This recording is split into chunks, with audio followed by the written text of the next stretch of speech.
Hello, everybody, and welcome to another edition of the Elite City Podcast. We are back after a week that punched everybody in the stomach. So it was a heck of a week last week. It was quite the week. We had a big TV deal finally. We had Dynamite 5-year anniversary in Pittsburgh. I was there. You were. It was awesome. And we just got a bunch of news. A new signing. 2 new signings. It's a lot of stuff. Lots of stuff. Yeah. So we'll just get right into just in general. What were your general thoughts on the deal once like the TV deal? Yeah. Once things got released on the specifics. I mean, I assumed that there was going to be a deal with WBD because like the only people who were saying it wasn't going to happen were like internet trolls. Like everybody else was saying they're negotiating and whatever. Like I assumed it was going to happen. I don't know anything. I'm not going to be one of those people who pretends like they know about TV deals. Exactly. Like, oh yeah, you see all kinds of people on the internet being like 185 million. I would have wanted 190. Like who are you? You're wrestling fan 9384 on Twitter. Like what do you know? How many TV deals have you negotiated? Are you into negotiating TV deals? Is that your thing? Like how many deals in general have you negotiated? Like just you have no stick in this fire. You see all these people being like, well, they still spend too much on talent. First of all, how do you know how much they spend on talent? Second of all, how do you know how much is too much? Right. All, you don't run this company. Like you have no knowledge of any of this. And the biggest difference about any of this is all the other companies that started, the person that was running it wasn't a billionaire. They had investors that would eventually say, hey, your numbers don't line up. I'm taking my money back before I lose it. Tony Khan could easily do that if numbers never line up, but it's also his money where it's a calculated risk, but he's very well off. Like it's entirely possible. If he was losing, $50 million a year or $100 million a year or whatever, eventually he'd go, you know what? I can't lose $100 million a year forever. Right. Like that's not going to make sense. But like, first of all, he's not. Right. Second of all, if he's losing $5 million a year to Tony Khan is like if you lost $10. Exactly. So, yeah, I'm not going to pretend like I know anything about. I mean, $185 million sounds like an insane amount of money. From what I've seen, other people who are smarter than me and know this stuff, this is way more than people expected them to get. What I read is they were getting like $70 million before on the old deal. This is, over $100 million more than that. I mean, we'll talk about the details later, but it will cost them some pay-per-view revenue because pay-per-views are supposed to be discounted on Max. Right. So instead of them, getting $50, they'll get $30 or whatever. So technically it will cost them that a little bit there. But if twice as many people order because they're $30 on Max, then they make up that difference. So that doesn't really mean much. Right. What I did see that was interesting was, I don't know the exact numbers, and someone listening will probably know and get mad at me. Perfect. I did see when WWE last did their, not the most recent TV deals, like when they most did them before this, like 2018 or whatever it was, when they did their previous series of TV deals, or maybe the year before, maybe 2014, I think it was. Yeah, it was 2014 before they went to Fox, when it was just USA Network. Their 2014 TV deals, so 10 years ago, but they were around this much. Like they were around $180 million. Obviously, inflation exists, and $180 million isn't the same as $180 million 10 years ago. But WWE in 2014 was making similar amounts to what AEW is making now. And no one in 2014 was like, oh, I think WWE's out of business. It's going to be a problem. They're going to have to struggle. Like nobody said that because that would be stupid. So this is great news. Like I'm not an investor in AEW. I particularly don't care how much money they make.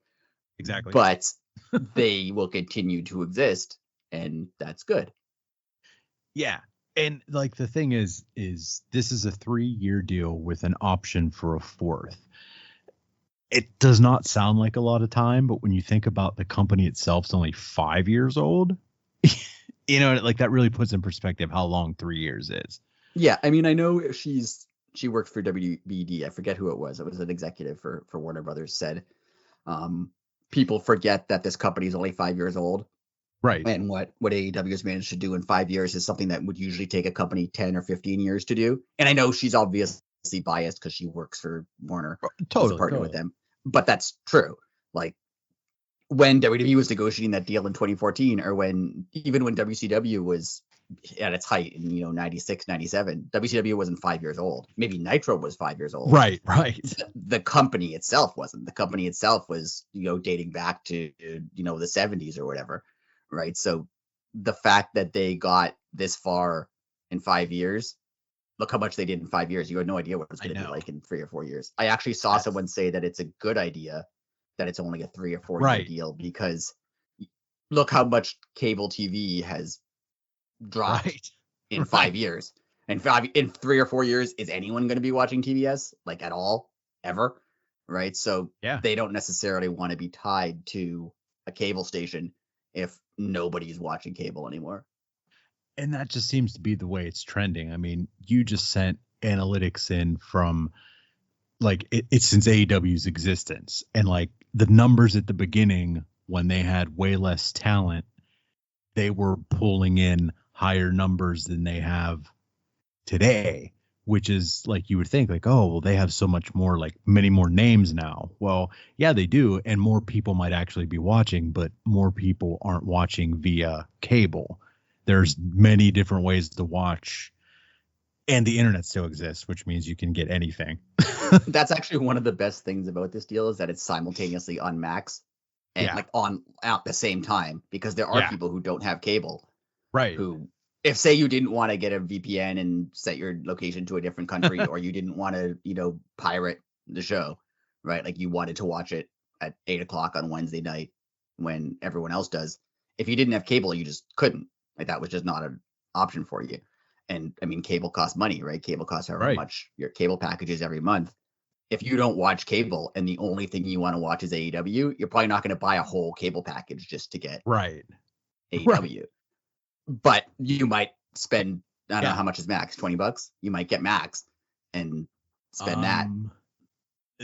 They have a tier system. I have the like I have the one that doesn't have commercials, but there might be one that's or maybe there's just two. Maybe there's just like a standard one, and then you pay a couple of dollars more for no commercials. Because I have that one, and that lets me do the live TV thing. Like I can watch like CNN Live and all their whatever networks they have, the live sports stuff. Yeah, that's so cool. It's not super expensive. And not only is it now going to air live on Max, which opens up people to the show, right? There's archives on Max now too. So if you just found out about AEW when it showed up on Max, you can go back and you can watch all the Dynamites and Rampages that you want, or Collisions, whatever you want. That's going to be the cool thing. It's fun to just randomly, let's throw this one on from 2 years ago. You know what I mean? Just throw it on in the background. That's always fun, but I hope they put the pay-per-views on. Has anybody, or is that? I haven't heard anything about that, whether or not the pay-per-views are going to be on. I think what they might do is they might do it the way Triller's Fight does it. What they do with pay-per-views is, if you bought the pay-per-view, you can watch it whenever you want. Like if you already paid for it, you have it. Oh, okay. It's like kind of like in your library. Yeah, it's saved to your library. Oh, and then what they do is they'll have at the end of a year, you can buy like all the 2019 pay-per-views or the 2020 pay-per-views, and they cost like $30 or something for all of them. So that's kind of cool. Okay. I don't know if they'll do something like that. They haven't actually announced much of what they're doing with the pay-per-views, because what I've read is the technology is not actually finished yet, so they don't know what they're doing. I don't know if they're going to have an option to like have a library where you can save shows that you bought. Like I don't think that exists on Max now. I don't think they have any pay-per-views on there now. So no, and like from what I could be wrong, because I've only messed with like the live stuff a handful of times. I'm not even sure that like the live stuff is archived like in general. Like if you wanted to watch the live show on CNN that started at 7, I don't think you could like rewind it. Right, unless you're If it's watching, still like on right now. it's live. You can It's only watch it. live, right? Yeah, yeah. So I think that's not established yet. okay, So. that's cool. I mean, even just having Dynamite and Collision and Rampage is cool because right now there's really no way to do that. Yeah, and like I mean, I don't watch Rampage anymore, so it'll be nice to have that. Like, oh, I'm bored. There's nothing on. Oh, I'll check out Rampage. That's 3 matches. You know what I mean? Yeah, it's a quick hour. Though it sounds like Rampage is gone going forward after this year. It does sound that way. I agree. I did hear. Well, it was Sean Ross. I think it was Sean Ross Sapp who was saying, or maybe somebody else. Somebody else, I think it was, saying that they had the old deal was exclusive to Warner Brothers. That's why Dark disappeared, because all AEW shows had to appear on Warner Brothers networks. That was the deal. It might have been Sean Ross Sapp, might have been Meltzer, I'm not sure. Someone was saying that this new deal is not exclusive in that sense. It's exclusive in the sense that the Warner cable stations are the only cable stations they can put content on. Oh, okay. So they're they wanted to a them YouTube on cable, show. but if they put a YouTube show, that's not a cable show, so that's allowed. Right. Okay. Well, that just makes a lot of sense for something I just read right before we started recording. RJ City just made a big post and he said, "Hey, guess what? We just found out Dinner and a Match is back." Yeah, I feel like that was probably a thing that they weren't allowed to do. Right. Unless it was going to be on TBS or whatever, but now they can. Now it's probably just going to be on YouTube, right? Yeah, that's awesome. That's pretty cool. That's very cool. And what that was also saying is the interesting part is, there's those rumors about AEW also negotiating for another show, Shockwave with Fox, and people were saying, oh, is it going to be on FS1? Is it going to be on FX? Is it going to be on one of Fox's cable stations? Because that realistically would make sense. Fox is a huge network. Yeah. And AEW isn't WWE. So I can see Fox maybe not wanting to put AEW on their network station. But if they're exclusive to cable with Warner Brothers, then Fox would have to put it on. If Fox wants their show, or have to go on Fox, like it'd have to go on their network station. That would be really cool.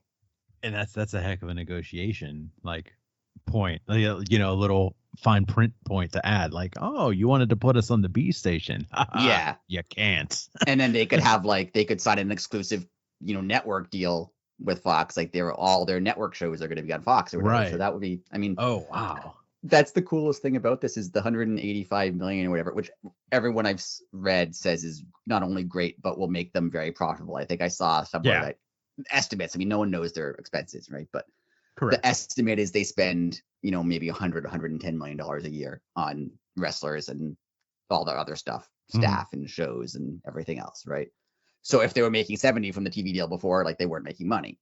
Right. But now they're making, $70 million a year, theoretically, in profit. Right. And then that doesn't include pay-per-view, and that doesn't include this potential deal with Fox. Or if they put Dark on YouTube, they could get YouTube ad revenue, right? So I don't know how much more they could make from this. They could be very profitable very quickly. That's absurd. In a good way, absurd. Wow. And it's a good, there's always the internet trolls, right, who hate everything. Yeah. But there were also, the not necessarily trolls, but large podcasters like the Jim Cornettes and the Eric Bischoffs and the various people who have spent the last 3 years saying that they're going to get kicked off and Warner Brothers won't want them and they're going to cancel their shows. And so, first of all, they were wrong. And they've been very quiet. Yeah, they have been very quiet.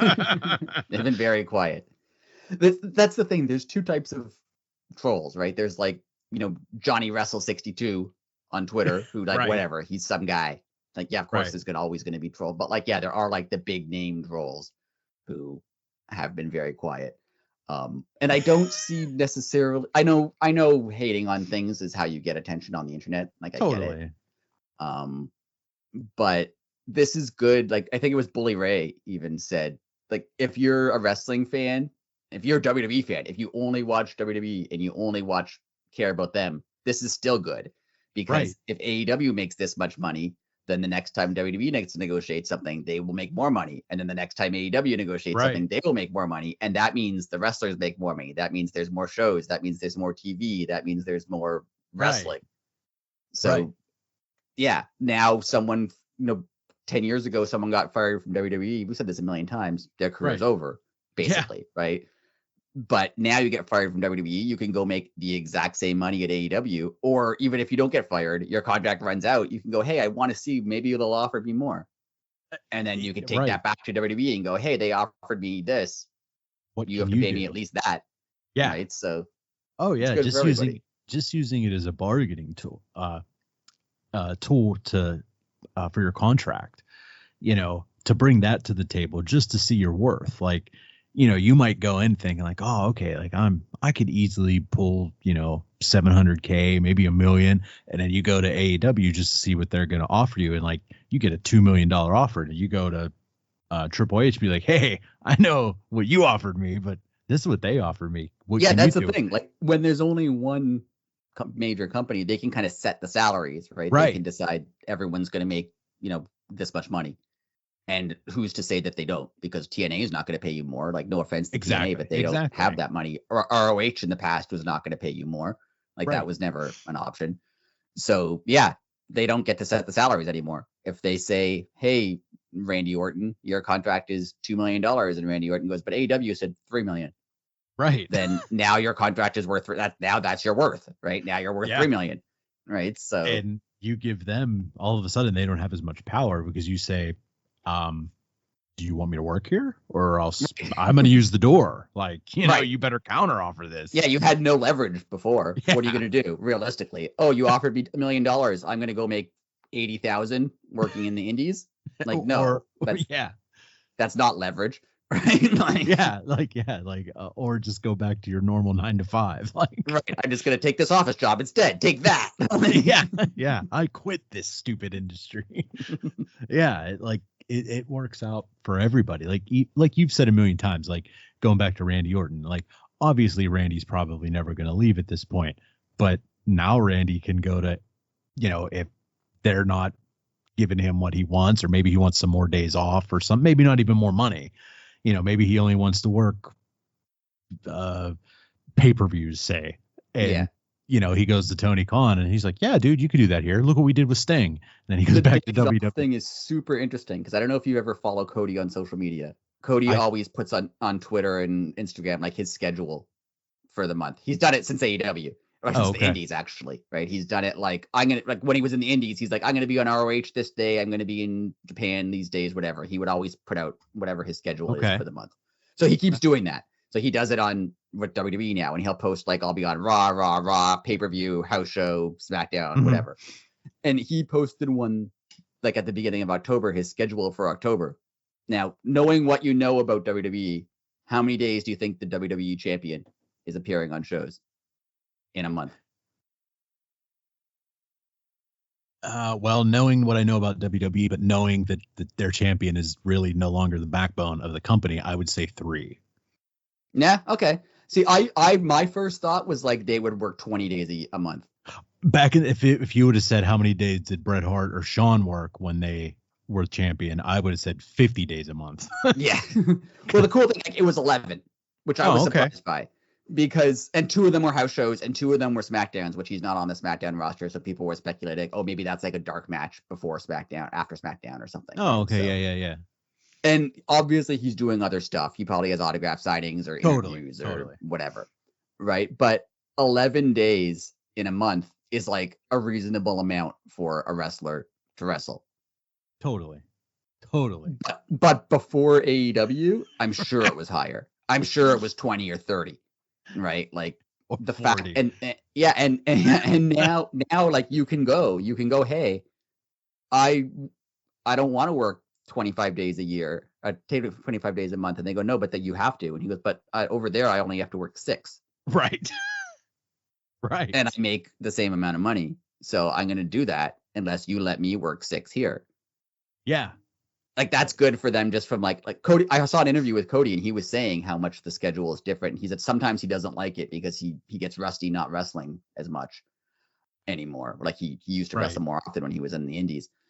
He's like, oh, I don't wrestle as much anymore. I'm still working, but I'm not wrestling as much, so I get a little rusty. But in the same sense, I don't have to get bumps. I don't have to take bumps that often. Right. I don't have to potentially risk injury 3 or 4 times a week anymore than I used to. And like that's going to be huge. Right. And those minor injuries don't turn into something major. You know, like if you sprain your shoulder and you know that you have the next 10 days off, like right. That's a good thing. I mean, I was watching. You haven't seen it, I don't think, the Vince McMahon documentary on Netflix. I plan on starting it tomorrow. It's pretty good. Like it's not great. It has some weaknesses, but it's pretty good. It's interesting. Mm-hmm.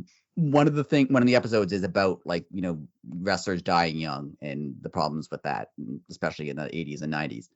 And basically what they get at is, yeah, you worked hurt all the time. Like right. That's what you did. And so people got painkillers or people did whatever because you broke your ribs and you have 3 more matches this week. So, right. And if you didn't wrestle in them, they're like, oh yeah, okay, you could take time off, but now we're giving that title shot to somebody else, and you're not going to be in the shows anymore. Like and so the fact now that you can wrestle on Monday, and if you tweak your arm or something, and there's no pay-per-view this week, you have a week till next Monday, right? Before you have to wrestle again. Like that's huge for them. Right. That's I think part of the reason why, like when we were watching wrestling, one of the things is I remember being shocked by, like when Hulk Hogan was in WCW running the NWO, it was like, oh, he's old, right? He's been around forever. Hulk Hogan was like in his 40s. Right. Like he wasn't like he was the same age as like Adam Copeland or John Cena, right? He wasn't like right. But like he could in the 90s, move. In the 90s, yeah, you could barely move. You're broken down. You're destroyed right. by that point. And like Hulk Hogan wasn't an especially like athletic wrestler. He wasn't right. Like he did a leg drop, which I know wrecked his back, but he didn't like, he wasn't jumping off the top rope. He wasn't right. like taking huge bumps, and he got broken down. But like now I think part of the reason why wrestlers can wrestle when they're in their 40s and 50s and like be fine is because they don't have to do all that stuff anymore. They get time. As you should. Like every sport has an off season for a reason. Right. Yeah. So like this is huge. This is huge. I know we got a little bit off topic, but this is huge for everybody. This is huge for wrestling. This is huge for wrestlers. This is huge. If you never watch a minute of AEW TV, that's fine, but that's still good for wrestling. Like it's still good for everybody because, like I said, the next time WWE wants to negotiate a deal, they're going to have to get more money. The next time a wrestler wants to negotiate a deal, they're going to have to get more money. You can't, as a wrestler, go, hey, WWE signed, you know, $1 billion deal with Netflix or whatever, and AEW signed a $500 million deal with Max. And if you're a wrestler sitting there, you're like, hey, I know you guys have money. You can't say you don't. You have billions of dollars. So like, it's good. This isn't the 90s where like Vince McMahon was like, I'm just a small family business. I cannot afford to pay these. No, you can pay them. Yeah. What he said he couldn't afford to pay the Hitman $1 million. And then like the next month he hires Mike Tyson for like $20 million. Like, you have the money. Yeah, he obviously just didn't want to spend it. Right. This is good for everybody. Speaking of good, you were at Dynamite. I was. How was it that? It was amazing. It was just in general, like as I've messaged you throughout the day and evening, there was like, you could feel it. There was something in the air that it was going to be like just an amazing night. And it was, it lived up to all expectations. Seeing Ricochet and Ospreay live was off the charts. Like that was the best live wrestling match I've ever seen in my life. Now this could be me being nitpicky. Okay. Not about the match. I like the match. I'll talk about my problem later. Yeah. Did it feel like a 5th anniversary show to you though? I was a good show. I have no problems with the show, but it didn't particularly feel like a big anniversary show to me. See, okay. Well, here's a question for you. Did they run all the memories on TV? Yeah, they ran memories throughout the show. I don't think they started with like a video package. They put on their YouTube channel like a 5-minute 5 years of Dynamite thing. That was really good. It was like a bunch of just like, it was set to Yeah. music. It was a bunch of highlights. It was like a good, I don't remember seeing that. I don't think they started the show with that, which No, I kind of expected them to. Yeah, I expected them to start with something, or like, do like an intro, like from the very first one when it was Jim Ross, and I then thought like, they might have done the old Dynamite with like the color explosions, like the first.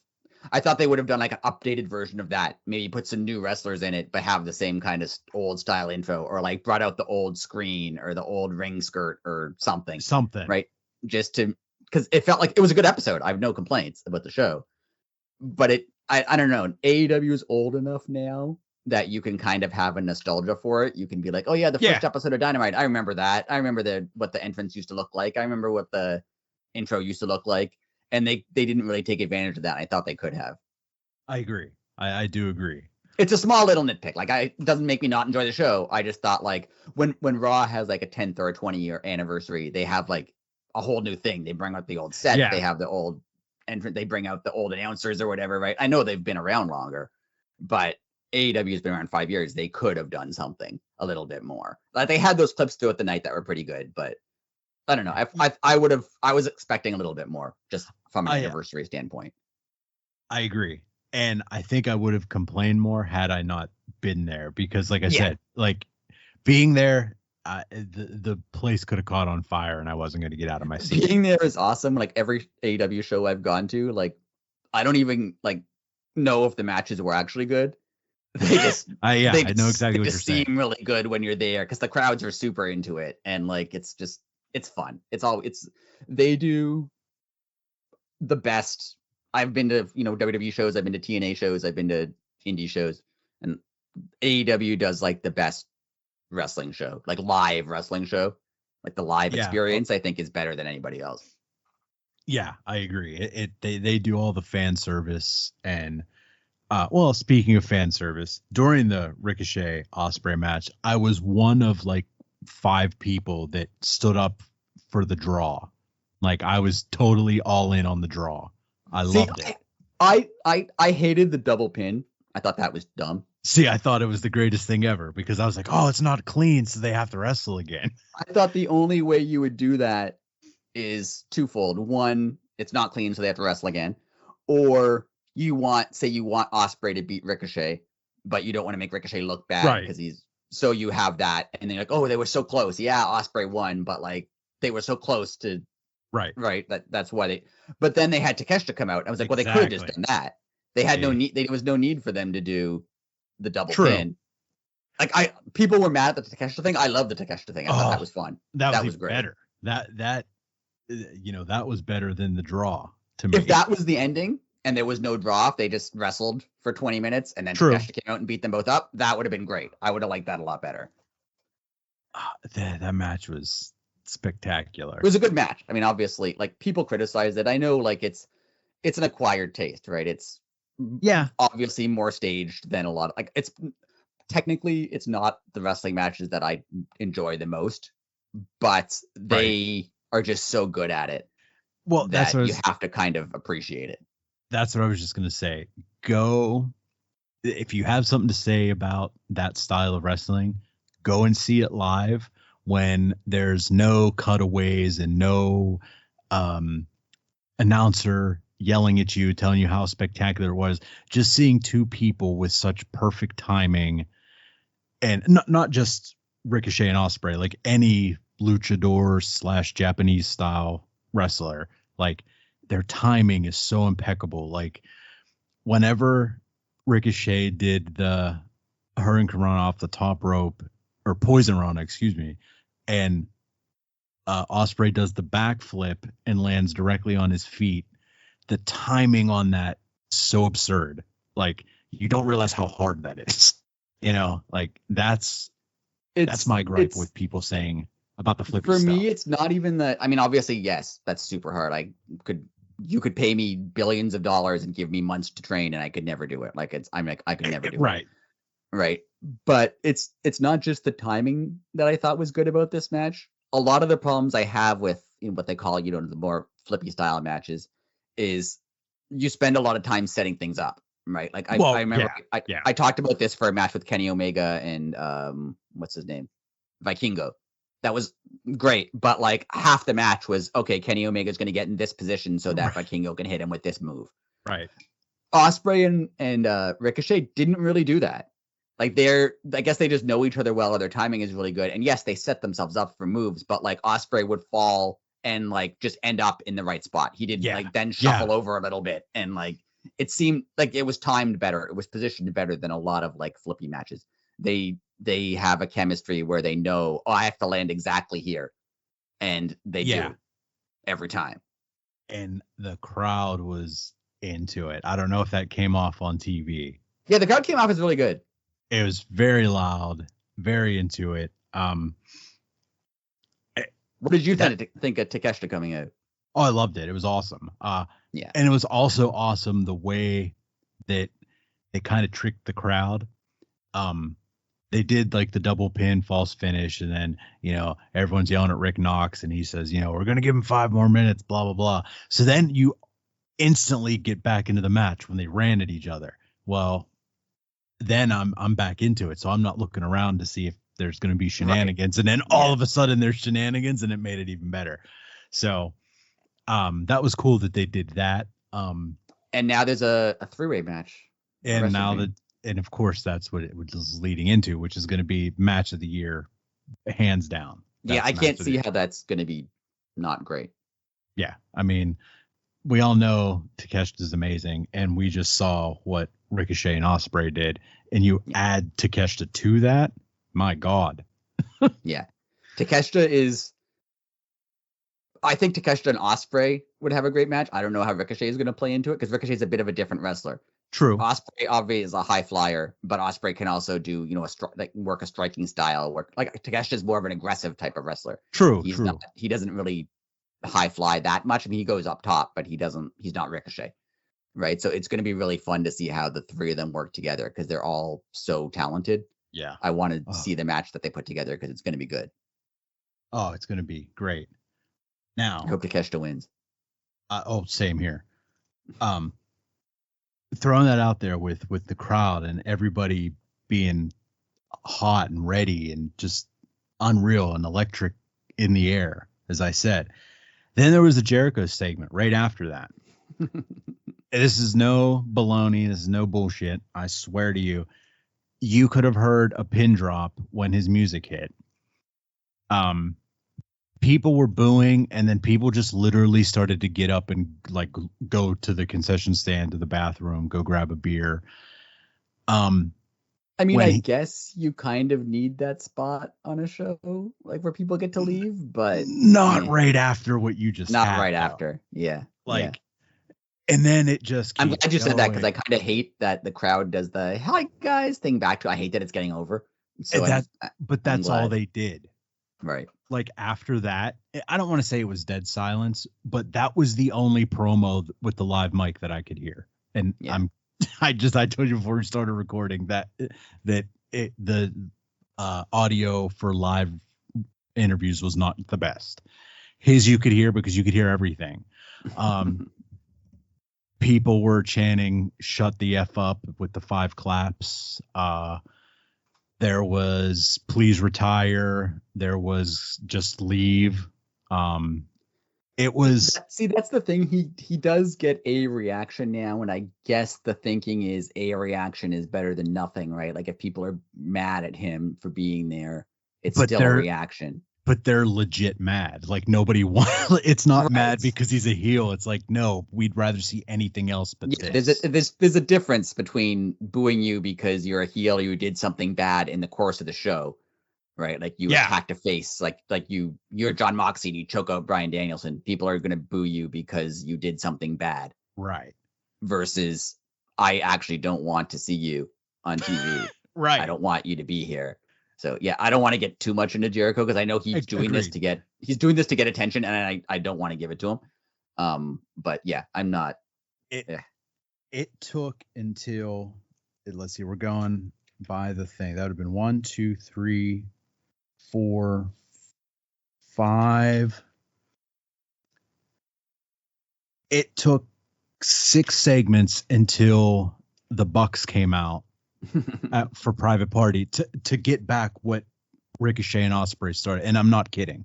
Yeah. If the private party Bucks segment wasn't there, it would have taken half of the main event to get hyped again. Because It also people Yeah, were go ahead. literally, I'm sorry, people were literally that. Just after that, people were sitting on their hands. Like, it was, I don't want to say people didn't want to be there, but it sucked all the air out of the room. Also, watching it at home, when you're watching, like, I didn't like the double. I liked the Takeshita part, but I didn't like the double pin. So I watched the match. It was a good match. Then I got the double pin, and I was kind of like, ugh, that's annoying.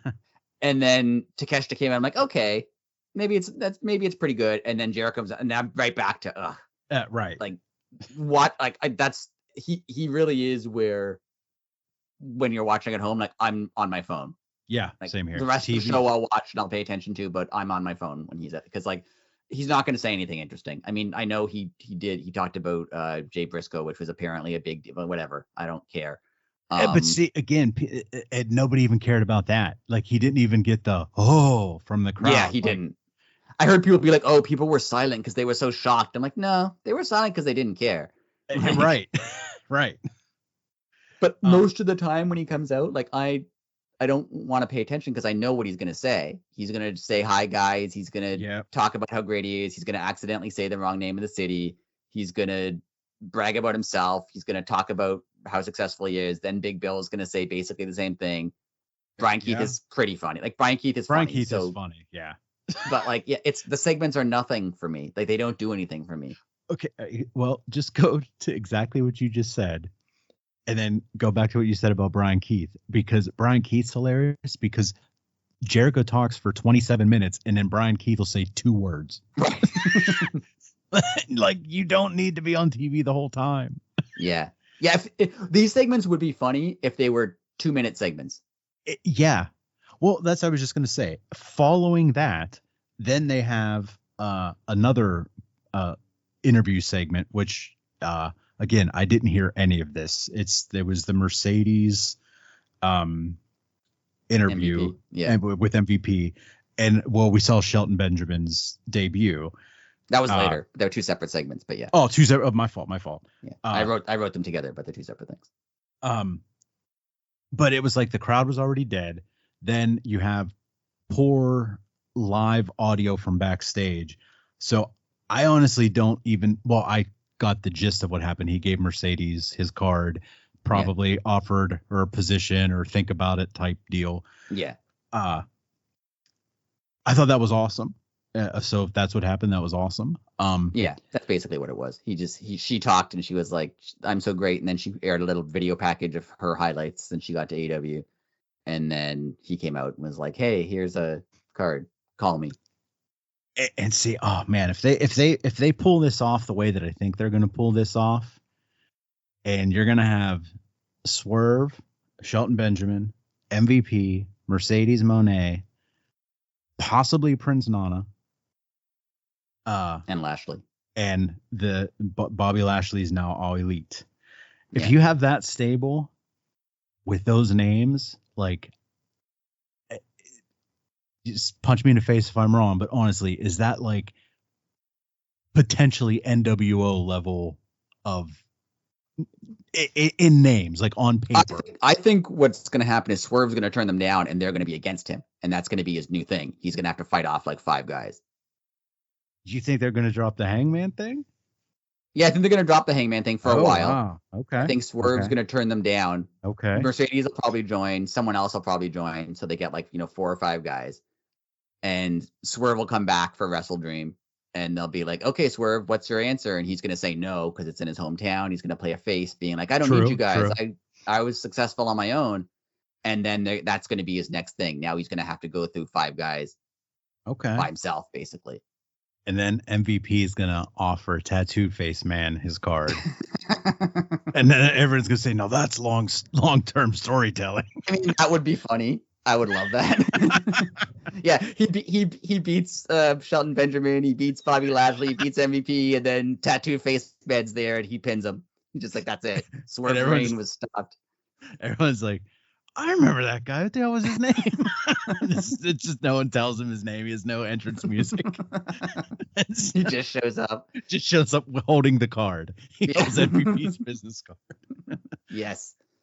That would be fun. That would be I'm excited hilarious. for this. MVP is an Yes. exciting guy. But like, yeah, that segment was like 2 minutes. It was fine. Like Mercedes is not great. Like she's good on the mic, but she's not great. So that's where she should be. She should Right. do like a 2-minute thing. And I'm excited for this because I want to see Mercedes in a big feud. Like she's had feuds. She's had a feud with Willow. She had a feud with Britt, but those all ended with like one match, right? She had a feud with Willow, and then she beat her, and it was it. Then she had a feud with Britt, and she beat her, and that I want to see her in like a long-term, like 6-month thing. Yes. And I think this is a good way to do that. Get her involved in the stable, and then they can pit some people against her, and that'd be fun. This is a very interesting. And well, as we said, there was a second segment with MVP, and MVP and Prince Nana, and that's when we saw Shelton Benjamin's debut. What a pop for Shelton Benjamin! Oh, place went bananas for it. And the first thing I thought of is, he better show up in Ring of Honor because he has to. Yeah. I wonder. I'm assuming he's older, right? So I'm assuming he's going to be in a tag team. Or most of the time probably in a tag team, so he doesn't have to wrestle full time. But like Leo Rush is an option too. Like Leo Rush was with Lashley in WWE for a while. Oh, that's right. That's right. I mean, you could also add Leo Rush to this. You could add a lot of people to this. This would be add Leo Rush and Top Flight, and then you have like a mega corporation. Yeah. Syndicate. I mean, that's what they're called. Syndicate. Hurt Syndicate, right? And so I saw someone say like Mercedes can be the CEO of the Hurt Syndicate. That sounds pretty badass. Wow, that is like badass. This is going to be cool. This is going to be really good. And Lashley, like he's older. Like Lashley's like somehow Lashley's like almost 50, but he looks incredible. Yeah, he looks like he's like 27. Yeah, I know. Wow. And he's ripped as hell. Like he could destroy. Like I want him. And I know AEW has a bad record with big guys generally. Yeah.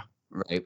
I want him to have like for a couple months, like even 2-3 months, 4 months. I want him to be, 1998 Goldberg, and he just run through people. That would just be awesome. Like destroys people. He doesn't have 20-minute matches where it's an even match. I want him to wreck people in like 5 minutes. Every match, just destroy people for like a couple months, just nonstop. Yeah. And then someone will eventually beat him, and it'll be huge when they do. But that's what I want for a while. I just want him just wrecking people because he looks like he could be a guy who does that, and that would be cool. I agree. That'd be awesome. And they have done a really bad job with big guys. I mean, with Wardlow and with Hobbs and with Lance Archer and with Keith Lee, like anyone big, they can't book properly. So I hope they do. Hobbs would be another one good for the group. Yeah. Oh, goddamn. Okay. It's gonna be fun. Yeah. It's gonna be fun. I do hope that Lashley and Shelton Benjamin are a tag team. And what I think would be really cool is we'll talk about the Young Bucks later, but if the Young Bucks beat Private Party, say, and then they beat a couple other teams, then they're like, yeah, see, people said we weren't the greatest tag team of all time, but look at all the wins we've just got. And then Lashley comes out and just ruins them. Just destroys them in like 2 minutes, and that's it. And then they're just gone for a while. That would be cool. That would be awesome, actually. That would be really awesome. Darby Allin made an open challenge for Wrestle Dream. Yeah. Who do you think that's going to be? I don't know. I will say, like a lot of people at the show, that there's a person in front of me. He was like, "Oh, I wonder who they signed." If you notice, though, he did say anybody in the AEW locker room. He didn't say an open challenge to anybody like in the world. Yeah. I don't think it's a new signing. I think it's Same somebody. Here. I think it's somebody who's existing, but I don't know who it is. I agree. I don't know who it could be.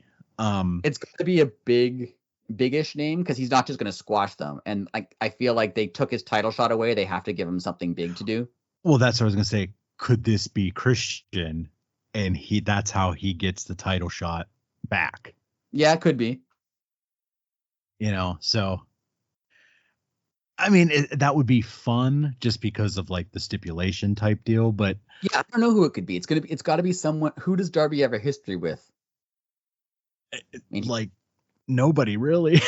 He kind of does with like Sammy, but I don't know if it's good. I don't think it's going to be Sammy, especially Sammy seems to now be injured. Yeah, he may have gotten hurt. He kind of has a history with like the Team Taz guys like Ricky Starks, but he's probably gone. It might be Yeah. Hobbs. Could be Hobbs. Could be Hobbs. Could be Hobbs. You know, he should be. He's about due to come back. Yes, that's the thing. I never thought about that. Like injury people. Like, well, we know Eddie's far. He's far out still. Yeah, and it's. I mean, Jay White comes back later, and it's not involving Darby. I thought when it happened, True. I thought it could have been Jay White because it was before the segment with Jay White. Right. Because he did say the guy who was bothering him pulled out a switchblade. I was like, oh, is that a good hint? call. Good call. Is that a hint? Right. But then it wasn't. So I don't know. I don't know, but I hope it's good because Darby's cool and I want him to do something cool. I also agree. It will be cool though. I mean, 90% of the things he does is cool. So yeah, he'll work it out. Yeah. Hangman versus Juice Robinson was an old school fight. I love this. It was so much fun.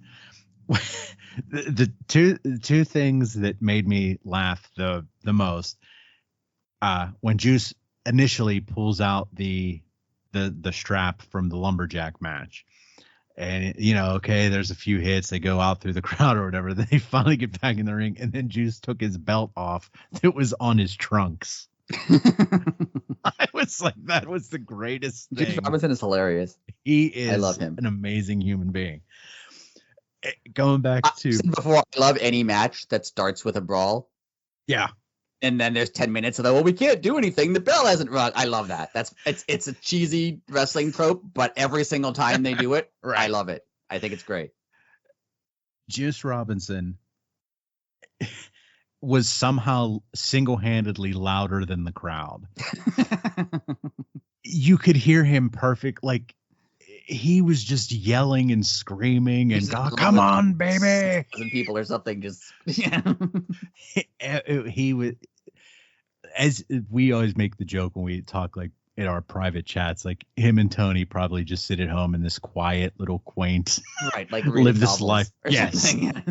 Because they're so outlandish in their professional lives. Yeah. That was not only a fun match, the way that they got Jay White in, they used the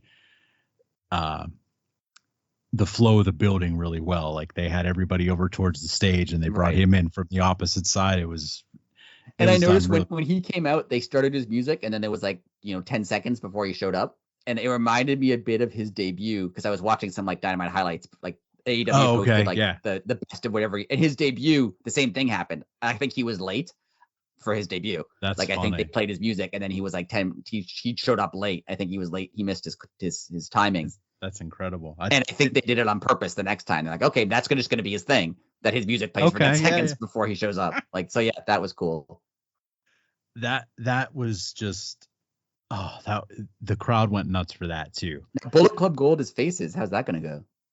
I mean, I get it because people like them, right? So it's not going to be hard to get people to cheer for them, but it'll be fun to see them as faces because they've been heels since they arrived. Oh, that's going to be great. And I mean, Switchblade against Hangman is always fun stuff.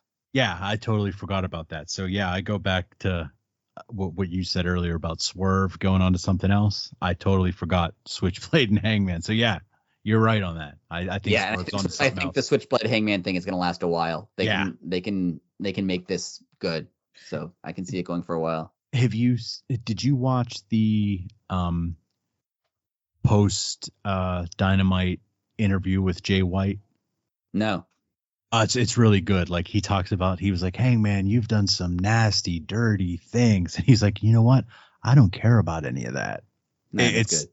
Yeah, it's really good. He was like basically saying like, I don't care that you're crazy. I don't care that you did that. Like what you did to Bullet Club or the Bang Bang Gang, whatever they're calling themselves. That trumps burning someone's house down. Like, that's cool. That's going to be fun. It's going to be very fun. We had Katsuyori Shibata challenge Jack Perry, which would have never guessed that in a million years. I stood up when that happened though. Was there any like I didn't watch all of Collision. I watched part of Collision this last week, but I didn't watch all of it. Was there anything? Was there any built? Like there a reason for this, or it just happened? I believe they had a confrontation. Okay. And then this happened. So I believe so. Right. Or at least there was a hint at least. This is another thing where like the match is going to be good. I have no problem with the match. This show, I know the problem I have with AEW right now is during this period of time from like Blood and Guts to Wrestle Dream, they have, Blood and Guts and then All In and the All Out and then Grand Slam and then now Wrestle Dream and the 5th anniversary and then Wrestle. Like they had so many things in like a 4-month period. So this seemed like a lot of random interactions, and then now there's a match at Wrestle Dream. Like they just it seemed like kind of like they could have done this over like 3 weeks and it would have been better. It was fine. Like the match is gonna be good. I don't want to complain, but like it did seem like, and now this is a match, and now in our next segment, this is a match. Like it was a little. They need to space things out more, is what I'm trying to say. I agree. We've talked about that in the past, like that when the pay-per-view is, and then all of a sudden you're like, within 10 days, the card just appears. Right. It is weird. I will. And some of them in advance, like when it was like Swerve and Hangman, there's gonna be Swerve and Hangman. They just haven't actually announced it yet, but it's happening. But this was kind of a not random, like they have some history, but it's a little thrown in there. And before I forget, another thing that was kind of thrown in there is next week Dynamite's on Tuesday. And yeah, they forgot to tell us live. And it was funny. They talked about Title Tuesday. And then like, I was like, what the hell is that? I literally had to look up on my phone. Like, oh, it's next week Dynamite. I mean, even when you're watching on the show, like there was no, like just during a match, Excalibur was like, and next week we're on Tuesday. I'm like, couldn't you have like, put it together a 30-second video? Right. Couldn't you have like aired a little thing? Like just cut to the announce desk and be like, remember everyone, pay attention next week. Like, it's going to happen. This show is on Tuesday. You've known this for weeks. Right. They should have been telling you this for weeks. Like they have this tendency, and I know their audience, so I get why they're doing it. Like when they announced Danielson Okada, people were mad, no build, whatever. I don't care about that. That's silly. Right. But they announced it like 2 days before the show on Twitter or X or whatever, which is fine sometimes. But like you have TV shows, several of them. You have multiple TV shows. Like, yes, people are on social media. Your fans are on social media, but you also have 5 hours a week of TV. Like, do some of this stuff on TV. Exactly. You don't just do it on social. Like, you can do it on social media too, but also mention it on TV because. Yeah, use social media. Not everyone's following you on every social platform, right? Like it's. Yeah, like social media should be like your buffer. Announce it on TV, then remind people on social media. Yeah, like exactly. WWE has a lot of video packages, too many video packages, right? But if Raw next week was going to be on Tuesday instead of Monday, you would know. They would tell you every 20 minutes that Raw is going to be on Tuesday instead of Monday. They would, before every commercial break and after every commercial break, they would tell you Raw is going to be on Tuesday. They would have a thing at the bottom of the screen for every match telling you that Raw is going to be on Tuesday. And like NXT is on Tuesdays now, right? And they just moved to the CW, so they've had live shows, like not at the Performance Center. They're touring. And this week was in Chicago, and CM Punk was there, and they got a good rating. Like it was their first show on the CW. They had CM Punk there. It was a good show, whatever. And the next week, it's on Tuesday. They're in St. Louis, and Randy Orton's going to be there. And you know that they're going to hype up that show. Like the last time WWE and last time AEW ended up on Tuesday against NXT, they put John Cena and The Undertaker on NXT just to make sure that just to make sure they beat AEW in ratings. Which fine, whatever. Ratings are something, but they're not the end of the world. But they're something. They exist. Right. Like there's something. AEW knew this show was going to be on Tuesday. If they don't tell you it's going to be on Tuesday, other than during the course of a match, like if you had walked away from the screen for that 1 minute time they told you about it, you just don't know. Like say you don't watch Rampage and Collision. Say you're a relatively casual AEW watcher. You don't know. You won't know till Wednesday. when you go and it's not on. Right. Right? Like, right. Well, like I said, we didn't even know. I'd look on my phone. Like, I was like, what the hell is Title Tuesday? Is that a special thing? Like, yeah, I don't know why they're not, like, they knew. I think I remember messaging you like a month ago when WWE announced the Randy Orton thing, and I remember messaging you being like, oh, they're going to stack the show yeah, you because did. they want to go against AEW. But like, I knew about this a month ago. And WWE knew about this a month ago. That means AEW knew about this a month ago. Right. Why were they not telling us for a month Exactly. that this is changing? Right? Like, I don't know. I don't know why it was one thing before when they only had 2 hours of Dynamite and you can't put everything on your show, so you have to put some of it on YouTube or whatever. But like, they have Collision, they have Rampage, they have time. Why are they like on Collision on Saturday? I watched most of the show. They didn't mention Title Tuesday once. Right. I'd forgot. Like I said, I didn't know they didn't announce it live either. Like, why are they not? I don't understand. It does seem sometimes like Tony Khan wakes up on Tuesday morning, was like, oh shoot, Dynamite's tomorrow, and then like, so, but like, I know that's not what he does. I know it's planned. I know he has a plan, but it does seem like he's like, oh man, Wrestle Dream, okay, and just like throws out some. Like, why do you not do this stuff earlier? I don't know. I agree with you wholeheartedly. Hey, did you know that Britt Baker's from Pittsburgh? I did not know that. Because she seems to have a fondness for the city. Yes. Though, if you'll ask our co-hosts who aren't here at Biddy and Jake, she's not actually from Pittsburgh. That is true. She went to school in Pittsburgh. Yeah, she's from out east, correct? I think so. Oh yeah, I'm saying she owns a giant. She owns a giant Steelers towel. So she does. She's very over in Pittsburgh. This match though, if it wasn't for Serena, Serena carried this one. Yeah, it was a good. I liked it. I thought it was a good match, but you're right, Serena carried it. Yeah. Oh yeah. Like there was nothing wrong with the match. It was just like it made me worry. Like his Brit rustier than she's leading on, because I mean Serena's like a Bryan Danielson type. You put her like in with anybody. Okay, match with Serena Deeb. Yeah, like you put her in there with that. So I was just gonna say you put her in there with anybody and she can get the job done. Yeah.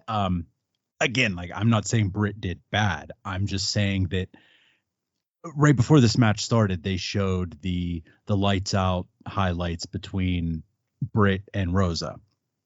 And go back to that match, like they brought it. They crushed. And yeah, I do have a bit of concern. Maybe it's her health, maybe it's her rustiness, maybe it's something. But she hasn't looked incredibly, like she's looked fine. But she hasn't looked like herself. And maybe that has a lot to do. Like I know her and Adam Cole aren't together anymore. Maybe. Yeah, and she had like the neck issues. She had seizure. Like she had a bunch going on. So I get it. Yeah, but so it. Before I forget, why is the arena backwards in Pittsburgh? Well, that's the side that the locker rooms are on. But why are they the only building? Because like every other building. Well, the because it's on the left side of the screen. Why is it different in Pittsburgh? Because the building itself is built into a hillside. All right. And there's literally only 3 entrances to the whole place. 2 on the side, 1 in the front. And where the back is, like that side of the building, like where the ramp is. Yeah. That's like all the locker rooms are there. All the like the load in and everything it all has to be like on that. If you're looking up the ramp on the left side, the outside of the building is the only place that you can back trucks in. Because I think this is the only building where they do that. Every other building is the ramps on, when you're looking at the TV, the ramps on the left side of your screen. Yeah. It's odd being there because the heels come out of the wrong side. Yeah. It's all backwards. It's very weird. But Britt came out the other side. Yeah, she came through. It was weird how they had it set up because they faked you out.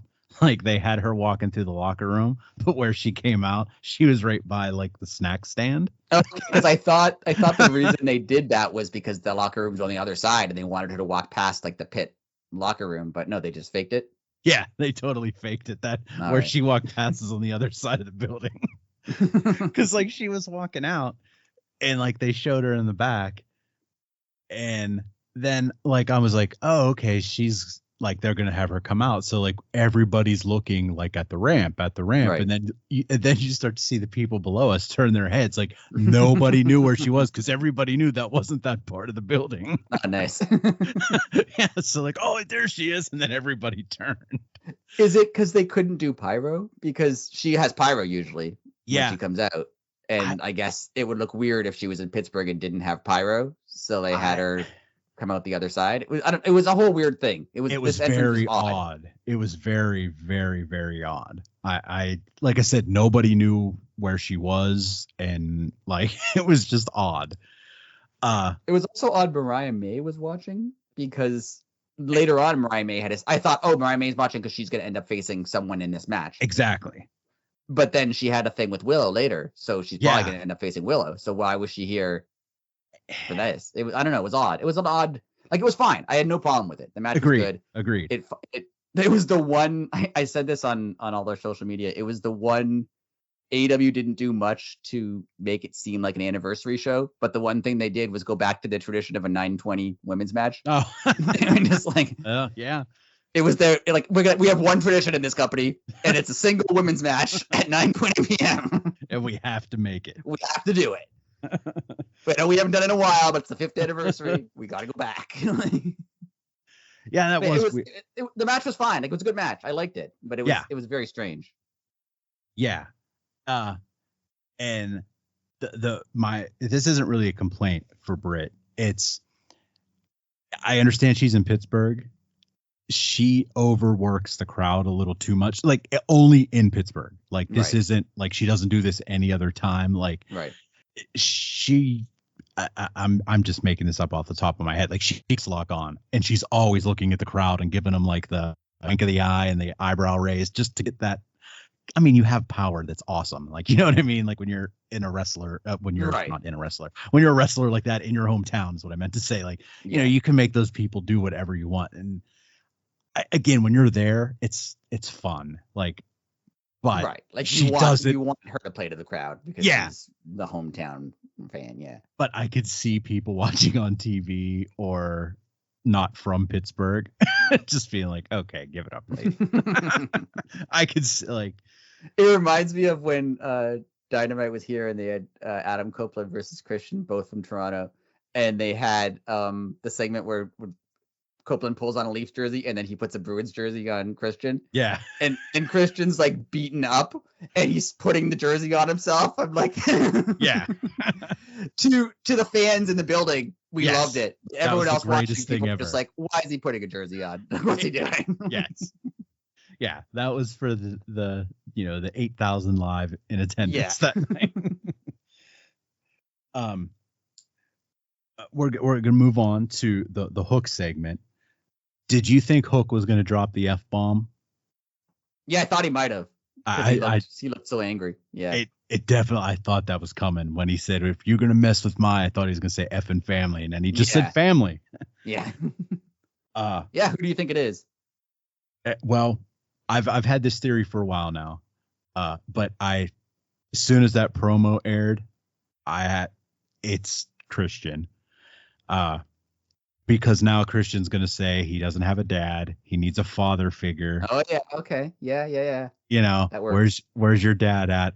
And then right after that, Christian, they had the pre-taped Christian promo, and he said, you know, he gets whatever he wants. Hook, line and sinker, and the way that I didn't think of the dad thing. That makes a lot of sense. Yeah, and the way that he said Hook, like, there was the definite pause there.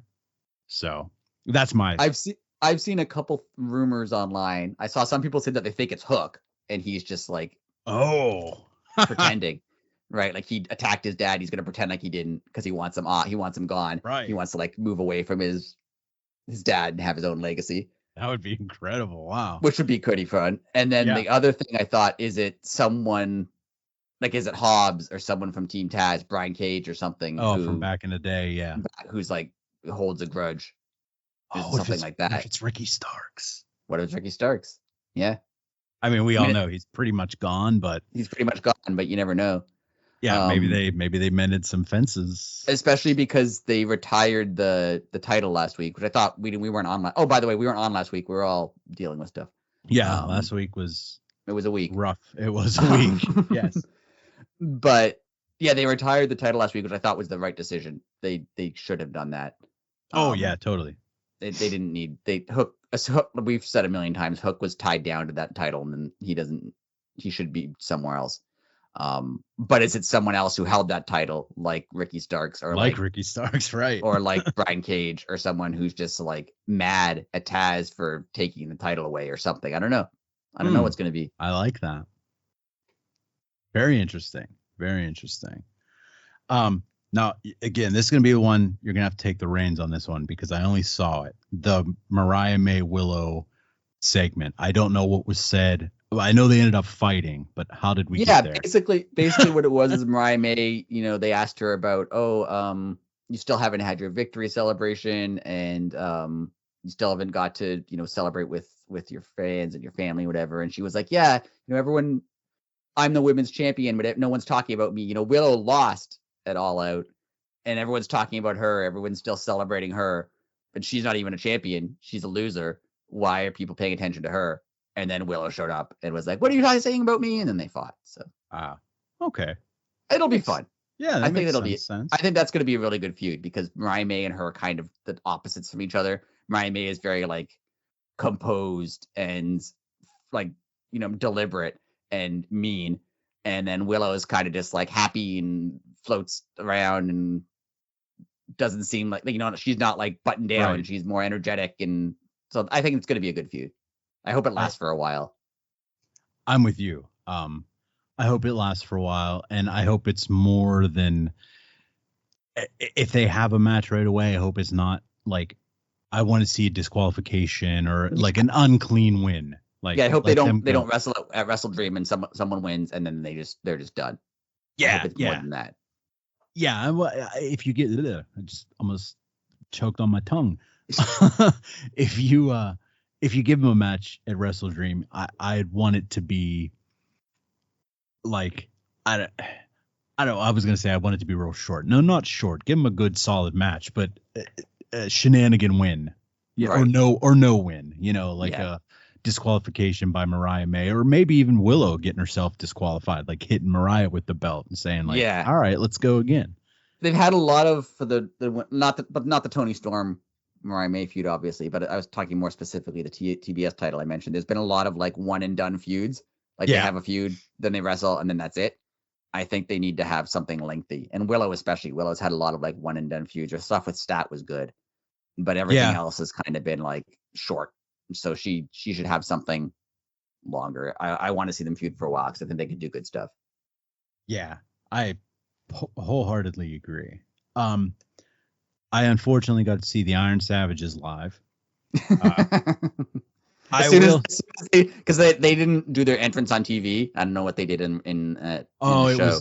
It was the whole goddamn commercial break, and they just kept doing it over and over, and nobody did any of the things. Jack Jameson at one point was trying to get people to chant the Iron Savages, and like, yeah. And it was like the person that when you go to the show, there's that guy in the crowd that tries to start the chant. It doesn't work. Yeah. Yeah. He kept trying it.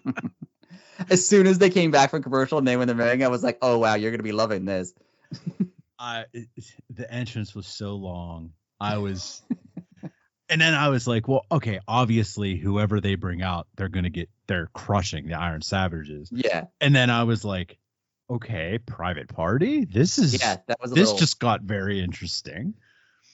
Yeah, I get what they were doing. Yeah. First of all, the Iron Savages were good when they were Bear Country. I don't know what happened. Like Bear Country was cool. I liked that. I don't know what they did.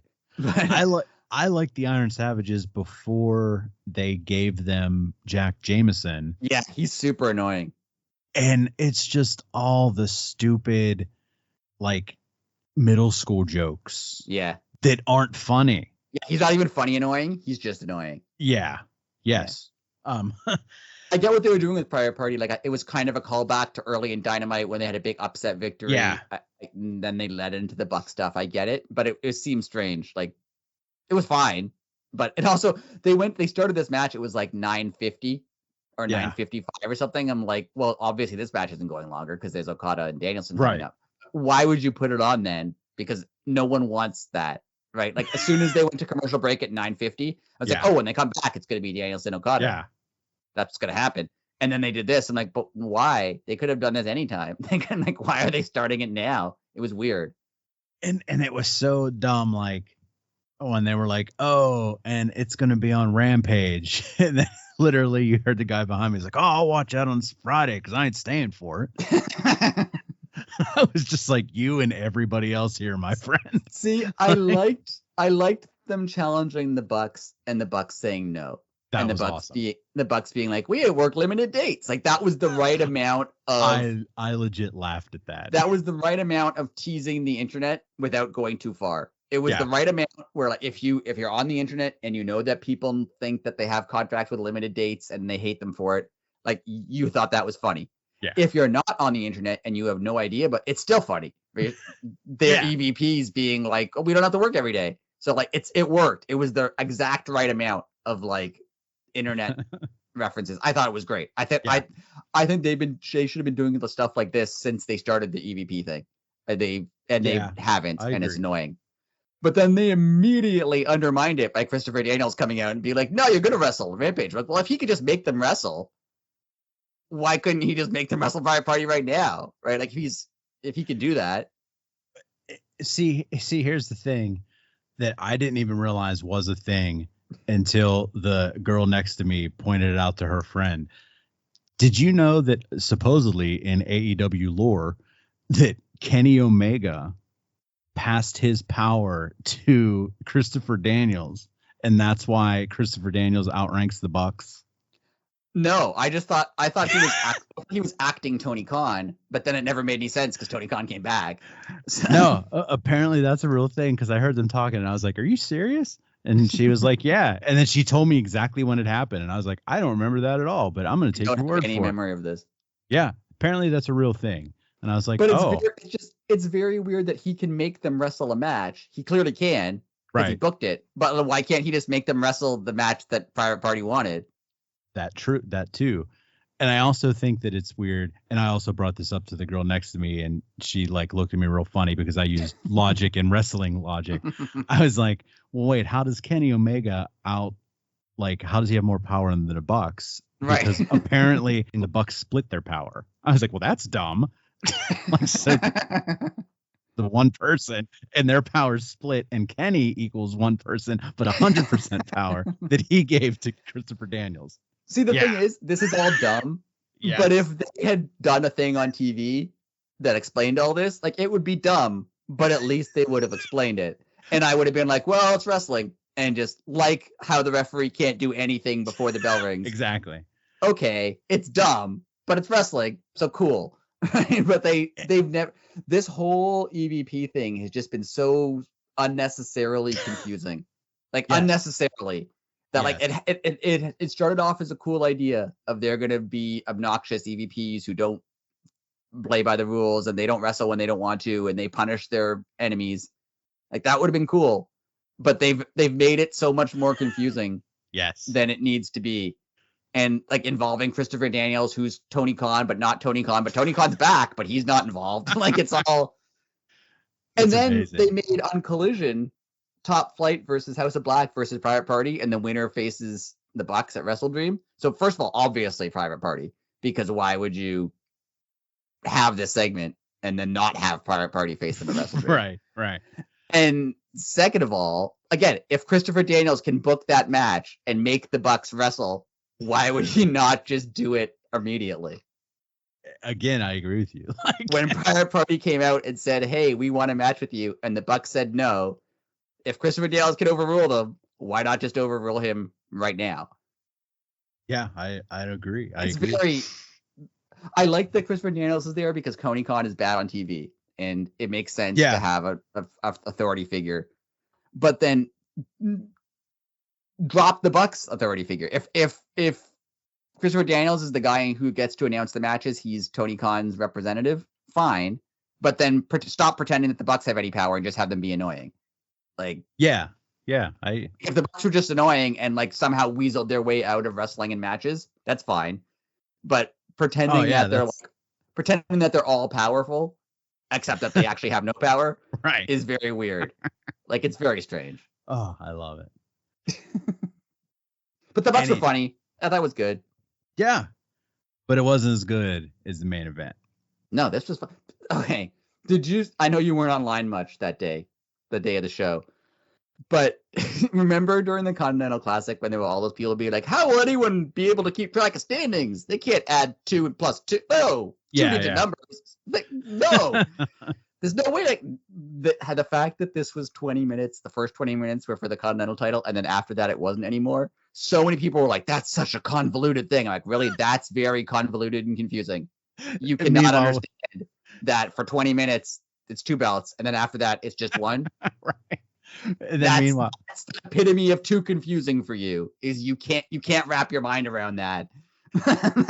Right. And meanwhile, Jeff even tweeted sharing it, being like, there's no possible way that anyone can understand 20 minutes. Like, you just say that. Meanwhile, we just had a 20-minute conversation about the EVP situation and how stupid and convoluted it is. Right. And people can't comprehend, like, just, it's real easy. At 20 minutes and 1 second, the Continental title is no longer available.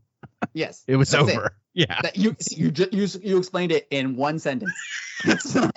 Yeah. It's not that hard to figure out. This is what MJF tweeted, which I loved. Guys, I had to stop what I was doing after I read this graphic. After reading it repeatedly for a full 8 hours, I've come to a conclusion. No human being can possibly comprehend this stipulation. It's impossible. At NASA, at Albert Einstein, at God. He's incredible. He's so good. Because the reaction from like people on the internet, I know half of them are like WWE fans. Right. Who, like, if AEW said this match is for a title, would be like, what do you mean title? And they'd be right. But like, that's the dumbest possible complaint. There's some things that you can complain about. You can complain about the Young Bucks, Tony Khan, Christopher Daniels right. thing. There's complaints there, right? But like, this is not. Yeah. You can complain that they announced the match on Monday night and then they had it on Wednesday. That's a valid complaint. I don't necessarily agree with it, but you can complain. Hey, I wish they'd announced this earlier and built up for it more. Sure. Right. But complaining that I don't understand, have 2 titles are on the line for 20 minutes and then later only, like, how do you not understand? Like, if you honestly don't understand that, there is something very, very wrong with your ability to understand things. Because unless you're 10 years old, and if I could ask I have a 9-year-old child, if I explain that to him right now, he'd be like, yeah, that makes sense. Yeah. Yeah, he'd be like, I get that, Dad. Like, that's not that hard to comprehend. but yeah. It does remind me of when the Continental Classic was on. People were like, standings? That's too complicated. Like, have you watched literally any sport? Ever. Right. Because every single sport has standings. Every single one. And you know what? When there's a sport and you watch hockey, and the first 60 minutes, you can score all the goals you want. Then it goes to overtime, and then it's the next goal. Yeah. Because the rules change after a certain time. That's not that hard. Like, you could explain that to someone. So why can you not explain that? Like, it's so insane. That would be like, man, I really love hockey, but I just don't understand this overtime rule. Like, I just don't get it. Wait, you mean after 20 minutes they just stop playing for a while? Why? That makes no sense to me. Right. Why would you do that? Anyway, Great match. Wonderful match. I loved the way that Okada played the time limit at the beginning. Yeah. See, that's another valid concern a valid complaint you can have, because as soon as they announce the match that it's for the first 20 minutes is for the Continental title, and then after that it's not on the line anymore. Right. You kind of knew what was going to happen. Okada's going to Right. stall, Right. and the match is going to end after 20 minutes, and Danielson doesn't win his belt. Like, you kind of knew it was going to Yeah. happen. I can see complaining that it's predictable. So that's a valid complaint. But like anything else is stupid. But yeah, I liked Okada. Like, it made perfect sense. Like, why would you not do that? Yeah, and but if you're watching and you understand that aspect of it, then you understand the stipulation. Right. Did it come across on TV when Danielson asked for the time? Because I thought that was a really cool little thing. I didn't really hear that, but that's cool. Like, it was right before Justin Roberts. Right before Justin Roberts said there's like 3 minutes remaining for the 20 minutes. All right. He had Okada in a lock, and Okada just gets to the ropes and then rolls under, and Danielson starts pointing to his wrist, and he's going to Paul Turner. Time. Like, I didn't notice that, but that's good. It was really cool because, Justin Roberts just made the announcement that hold was on for a minute, and then it made Danielson like, how much time do I have? Do I still have a shot? Yeah, that's good. It was really cool. That sucks. Another thing I really liked about this match is it brought back like main event Okada. Yeah. Because like the stuff he does with I've said before, like when he's silly with the Bucks off outside of a match, backstage or whatever, funny. I like it, whatever. Yeah. But I want him to be badass, final boss Okada, like he was in Japan. Like he was like if you had to face Okada, that was a big deal. Yeah. And I want that again. And he hasn't really had that since he got to AEW. He hasn't had that like aura of, oh, you can't beat him. He's Okada. Right. But now, like he got it back in this match. Now it's like, oh yeah, he was main event Okada. He was the guy you saw in Japan who like you can't beat. It takes a really great wrestler to beat him. Like it was what he should be. Yes. And two things, seeing him live, you said something. He has that aura. Yeah. Like he's we always talk about hockey on here. We're hockey fans. Mario Lemieux had an aura. I'm sure Wayne Gretzky had an aura. Like Okada has that. I know it's a different sport, but just the way that he carries himself,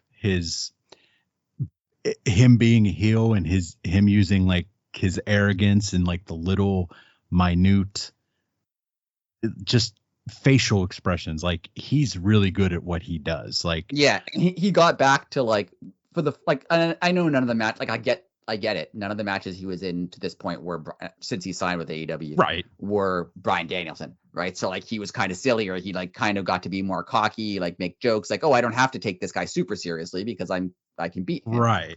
So I like that he like, oh, now I'm facing Bryan Danielson. I can't, he did the middle finger thing, but he didn't do like the exaggerated silly faces that he does normally when he does that. It was just like, I have to take this seriously. And yeah, I like that about that. I hope that he has more matches like that, because when Okada is at his best, he's incredible. And I want them to keep that aura. And I was a little worried that he was going to lose it, being just like goofy all the time. Yeah. So the fact that he still has it is really good. Yeah. And the match, I mean, again, it's Bryan Danielson and Okada. There's no way it can be bad. Exactly. It was just paced out very well. Do you know that the internet complained about it? I'm sure. The internet complained about something? Dumbfounded. That doesn't happen ever. People were mad that, oh, he just beat him with a backslide or whatever, and like, oh, it was a distraction finish. It should have been better than. Like, no, that made perfect sense. All of it made perfect sense. Yeah, because the first 20 minutes, people can't comprehend, the first 20 minutes is Continental Classic rules, and Continental Classic rules, everybody else is barred from ringside. So if anyone shows up, he's stripped of the title, right? And they strip the title. So like the fact that it was after the 20 minutes and then Moxley and them showed up, now they can technically, right? So that added an aspect to it. Then Danielson had to be like, oh, I have to finish him off fast because these guys are going to attack me. Like, it made sense. Danielson is smarter than you and better than you at wrestling. So if and me too. Like, I'm not like, so if yes, if you think that it didn't make sense, it made sense because Bryan Danielson knows that it made sense, and he's very good at this. Yeah, and he wouldn't do it if it didn't. Right, and it was great, and I loved it. Danielson is so good. Well, that's what I was just going to talk about real quick.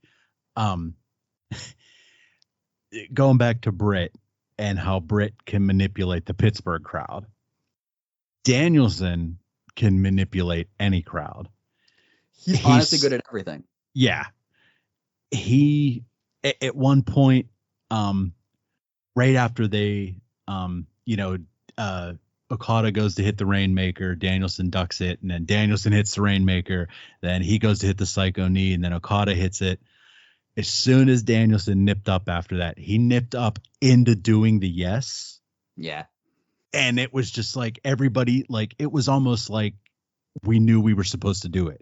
Yeah. It's like he did it, and it was just automatic. Everybody just started saying yes. Like, it was funny because so he's so aware of what's going on, because there was like, I watched it on Triller, and they show the match during the commercials, but usually during the commercials that like the wrestlers don't do much, right? That's when like they're outside the ring, or they taunt the crowd, or someone is hurt and the referee check, like there's not doing much. So like during the commercial, I don't know which commercial break was, but during one of the commercial breaks, Danielson was down and he was like crawling up the ropes, right? He was pulling himself back up.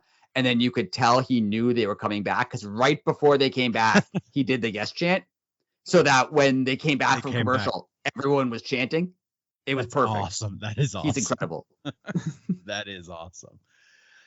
Yeah, it was a phenomenal show. It was a bunch of fun. Now I know this is going long, but we had a lot to talk about. But absolutely. What's going on with Mox? What do you think? I just read a really good theory. I'll give my opinion first, then I'll give the theory. This, I think it has to do with Shane. I know that sounds weird. I wasn't with you, but now I am, because he's alluding more and more to like, I have to do this, and this isn't my choice, and this isn't your choice, and you can't comprehend it. Right. Okay. Well, now here. And when he said, this isn't my title, that's not even your title.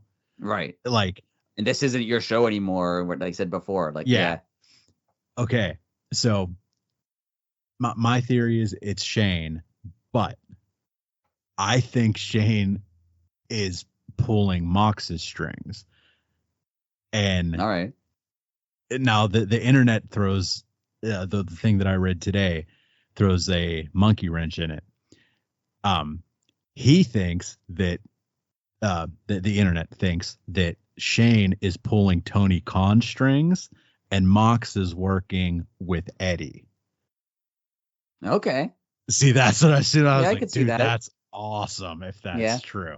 Because that's what he said. Like, this isn't because Mox said, you think that this is, I think this is all about me. This has nothing to do with me. Right. So imagine if that was, and then you go back, look, those are all ex-WWE guys being led by Eddie, the indie guy, all warned them to not go there.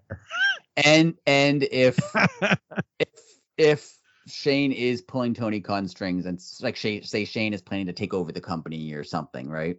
Right. Mox is saying that he needs to be holding the title, and Danielson's not brutal enough right now. Like he's not the guy to hold it.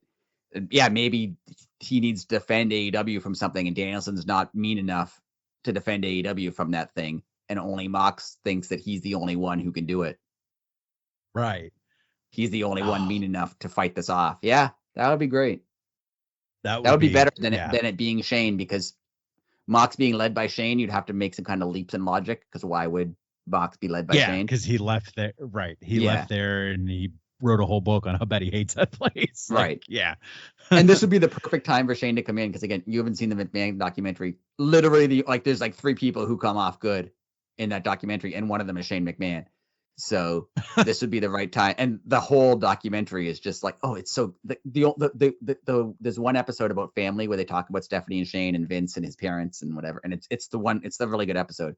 And basically, I don't want to spoil the whole thing, but basically what they get at is Vince's dad never told him he was proud of him and never cared for him. Right. And he never told Shane he was proud of him and never really cared for him. And then they go backstage to Shane before WrestleMania, and he's with his kids being like, okay, I love you guys. You're going to come out to the ring with me. We're going to celebrate together. And like Shane is stopping this cycle, right? Vince's dad didn't care for him. Shane's dad didn't care for him, but Shane's going to care about his kids, and he's going to love his kids. That's awesome. And yeah, he's the one who comes off good on this documentary. So if he was the one to come to AEW, that would be really cool. And like, there's just Vince McMahon sucks. You have to watch this documentary. He's such an asshole. Yeah. Hey, no denying that. I didn't need a documentary to know that. But oh yeah, we knew that before. It highlights it. Like he's what a terrible human being. Anyways, yeah. Do you have any closing thoughts? No, like the only thing that I wanted to say was the 5 years of Dynamite have felt like, I don't know. I do seem like, out of all the people on this podcast, I do seem like I complain the most about AEW, and I nitpick and I complain. And if you're listening and you think that I'm the hater, I get it. Like you're very positive about stuff, and I complain. I get it. Hey. But like I sent you that What Culture podcast, and the guy starting it was their 5-year anniversary podcast, and the guy, I forget who it was, when it started, him being like, I think this is the best 5 years of a wrestling TV show I've watched. And I'm like, yeah, I can't think of like Raw in the 90s was great. Nitro in the 90s for a period was great, but was it consistently good for 5 years? Either of those shows? I don't think so. It's like even ECW, like, was it even around for 5 years? Like, right. Like, Nitro episodes of Dynamite, I have I'll complain about, or their matches I don't like, or their segments I don't like or care. But like, I can count on like one hand the number of times I've watched an episode of Dynamite and thought, that wasn't really good. Like it's a very small number of episodes. Yeah. Almost everyone, like I'm at least entertained. And aren't we getting? I think you brought this stat up a couple months back. Aren't we getting to the point where AEW has either surpassed now or is getting close to the amount of Nitros? It's like 500 and something. I forget. So keep talking and I'll figure it out. Oh, okay. But yeah, see, that's the thing you have to look at. Like everybody thinks Nitro was around for 30 years. Like it started after Raw. That's right. Like WCW was around, but Nitro wasn't. Yeah. But WCW aired 288 episodes. That's now nuts. Let's see where Dynamite is. It's close. Dynamite has aired like 6 years would be like 261. Yeah, so they're like 27 episodes 20 away. weeks behind. Yeah. So in like half a year, they're 6 months from now around, they're gonna pass Nitro. And like Nitro wasn't great for every, like Nitro had some terrible episodes, right? Like Nitro had a lot of terrible episodes. Yeah. So like I will nitpick AEW. I have problems sometimes with AEW. There's things that I would do different. But when I watch the show, rarely do I leave not being entertained by something or part of it or most of it, and the highs for AEW have been outrageous. Like some of the best Dynamites have been like the best wrestling shows I've ever seen. Like they've reached a level. I saw someone say like 2021 Dynamite was so good to the point where you were like, oh, they could pass Raw. Their shows are so good. They're doing so much right now. And they didn't. And that's fine because that was not reasonable. Like it seemed like but it actually wasn't reasonable to assume that. But because they reached that level so fast, like the 2020 stuff during the pandemic, but that was great TV. Like it was hard to make a TV show with no fans, and they did an amazing job. And by the time you got to 2021, you were like, this show is so good. It's the best show I've ever watched. Like it can't be the best. Every single episode can't be the greatest episode of all time. Like it has to go down. Right. It just, they reached such a high level so fast that like, yeah, maybe in comparison to that, in comparison to like, a 2021 episode of Dynamite, this show wasn't that good, but nothing is. Those were the best wrestling shows I've ever seen. So if they were 9.9 out of 10, these are like 8.5 out of 10, and that's still really damn good. Yeah. I mean, you're throwing a live weekly television show together that 98% of them are awesome. You're doing something right. It hits almost every single week. It's a good show. I I can honestly think of maybe 2 or 3 times where I watched it and was like, that wasn't that good. Yeah, I'm sorry. Yeah, totally. I agree with But you. it's not very many. Like, they've had 260 episodes, and like if you have 5 that are bad, Yeah, you're doing something right. That's really good. Yeah. Like, yeah. Oh, yeah. wow. So it's been an amazing 5 years. Like, they've reached levels that I never thought that they would get here, honestly. I mean, I always had faith, but you're correct. Like, I didn't know realistically would they reach. I on board. I mean, Christ, we sit here and talk about it for an hour every week for the past 3 years. Yeah. So, yeah. But I mean, even when you talk about like the first episode of Dynamite, like obviously they had stars. They had Cody, they had Mox, they had Jericho, right? But they had Cody, Mox, and Jericho, basically. Yeah. Like, they had the Bucks, who people cared about, and they had, Kenny Omega, who people cared about, but they were like known to people who watch New Japan or ROH or follow on the internet. They weren't known to the wider audience. Basically, it was Cody and Jericho and Moxley who the wide audience knew. And they've gone from that to like, they hired Adam Cole, they hired CM Punk, they had Bryan Danielson, they hired Mercedes Moné, they had the people that they have working for this company now. Like Bryan Danielson after Dynamite, you probably saw it live, but I saw the clip on YouTube where Bryan Danielson was like, I came here because this is the best company. And like, yeah, the fact that in 5 years you have a guy like Bryan Danielson or Adam Copeland, who they had lifetime jobs at WWE. They could have worked there forever. Yeah. And made as much money as they could have made and worked as much as, like, Danielson could have said, I want to wrestle 4 times a year, and they would have said yes. Yeah. And he didn't do that. And Adam Copeland didn't do that. And Mercedes Moné didn't do that. And like, they chose to come to AEW. Well, and they're a 5-year-old company. Yeah. And I was look at Christian. I mean, Christian's doing the work of his career. Yeah. Now, like, so good. And it's not just older guys. It's right. Like now Swerve is like a star, right? They're Tony Storm. What was Tony Storm when she was in WWE? Right? Like, what is she compared to now? Right.